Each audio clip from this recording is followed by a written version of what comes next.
بسم اللہ الرحمن الرحیم۔ محترم عزیز دوستو، السلام علیکم۔ ایک ملک کا بادشاہ فوت ہو گیا۔ اس کی وفات کے بعد اس کا بڑا بیٹا فوراً تخت پر قابض ہو گیا۔ بادشاہ کا دوسرا بیٹا بڑے بھائی سے خوف زدہ تھا۔ اس نے ملک چھوڑنے کا فیصلہ کر لیا۔ بادشاہ کا بیٹا اپنے 3 دوستوں کے ساتھ بیرون ملک روانہ ہو گیا۔ ان دوستوں میں سے ایک تاجر کا بیٹا، دوسرا کسان کا بیٹا، تیسرا ایک خوبصورت نوجوان تھا۔ راستے میں بہتر مستقبل کے بارے میں سب دوست اپنی اپنی رائے پیش کرنے لگے۔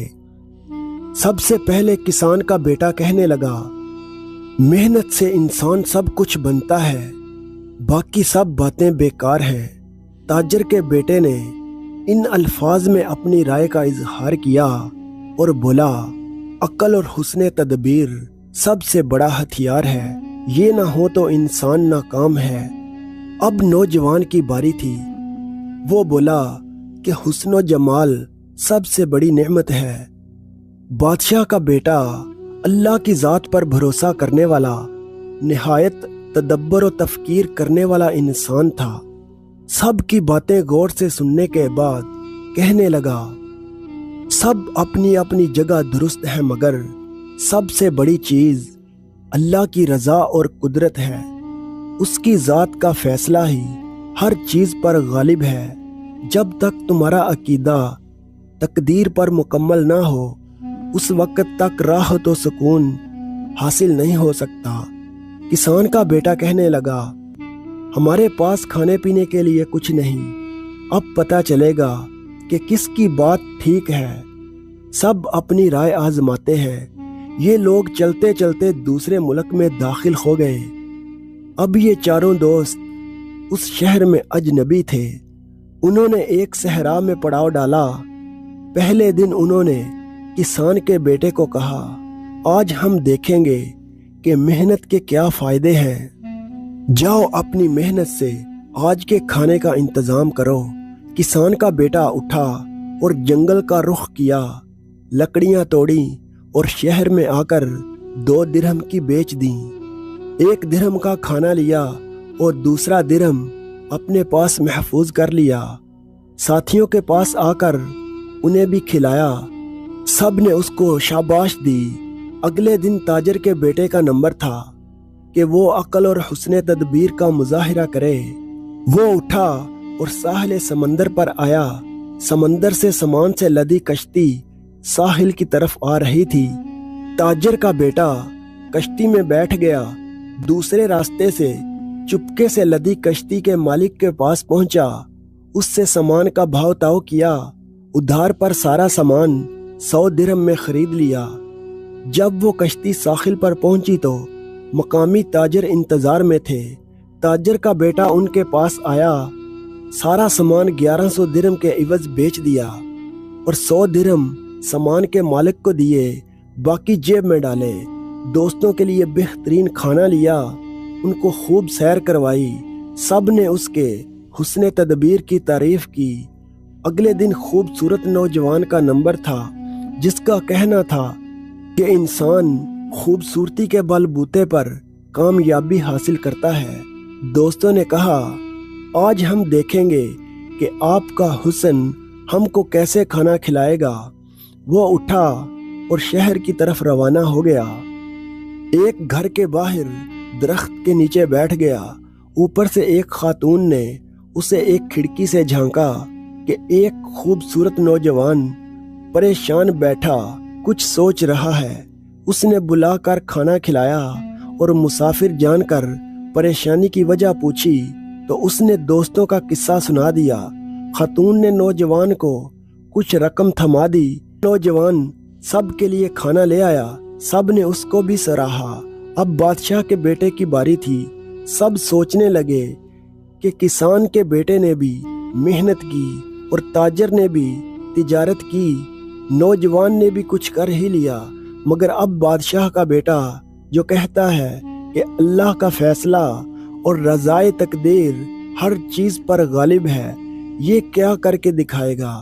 اب شہزادہ اللہ کا نام لیتا ہوا شہر میں داخل ہوا اور راستے کے کنارے جا بیٹھا۔ اسی ملک کے بادشاہ کا جنازہ لے جایا جا رہا تھا۔ وزراء، فوج اور پولیس جنازے کو کندھا دیے جا رہے تھے۔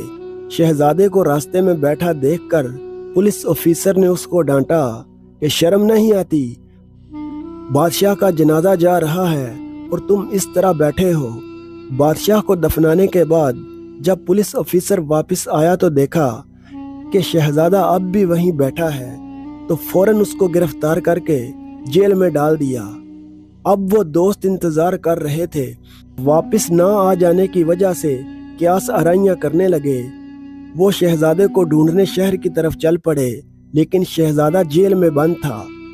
کابینہ کے وزراء اور مشیروں کی ایک جماعت نئے بادشاہ کے انتخاب کے لیے غور و فکر کر رہے تھے کہ نیا بادشاہ بادشاہوں کے خاندان سے منتخب کیا جائے، عام آدمی منتخب نہ کیا جائے۔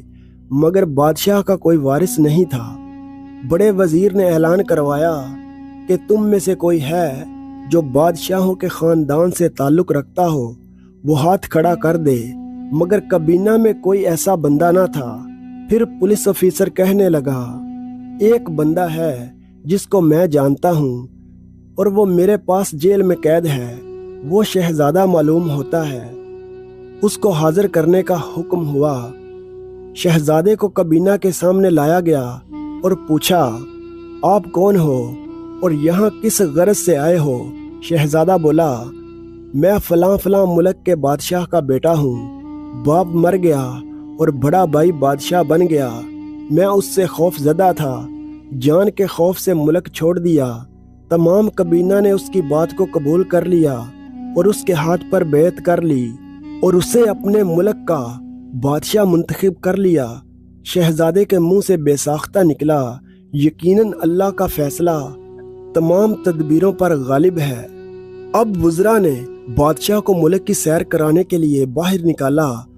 بادشاہ شہر میں گشت کر رہا تھا اور لوگ بادشاہ کے پیچھے بادشاہ زندہ باد کے نعرے بلند کرتے ہوئے جا رہے تھے۔ ادھر شہزادے کے دوست شہر میں اس کی تلاش میں نکلے۔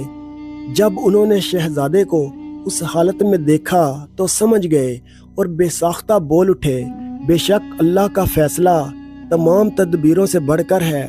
وہ بھی بادشاہ زندہ باد کے نعرے لگاتے ہوئے بادشاہ کے ساتھ ساتھ محل میں داخل ہو گئے۔ بادشاہ تخت پر بیٹھا، یہ لوگ اس کی خدمت میں حاضر ہو گئے۔ بادشاہ نے ان کے سامنے کل کا جملہ دہراتے ہوئے کہا، اللہ نے یہ سب کچھ اس لیے کیا تاکہ تمہیں معلوم ہو جائے کہ اللہ کا فیصلہ رضائے طاقت ہر چیز پر قادر ہے اور اللہ جو چاہے کر سکتا ہے۔ جو جیسا گمان کرتا ہے اس کے ساتھ ویسا ہی معاملہ ہوتا ہے۔ بادشاہ نے تاجر کے بیٹے کو مشیر مقرر کر لیا اور کسان کے بیٹے کو وزیر زراعت کے عہدے پر مقرر کیا، اور جو خوبصورت نوجوان تھا اس سے کہا، یہ عارضی حسن کسی کام کا نہیں، اور اسے کچھ مال تحفے میں دے کر رخصت کر دیا۔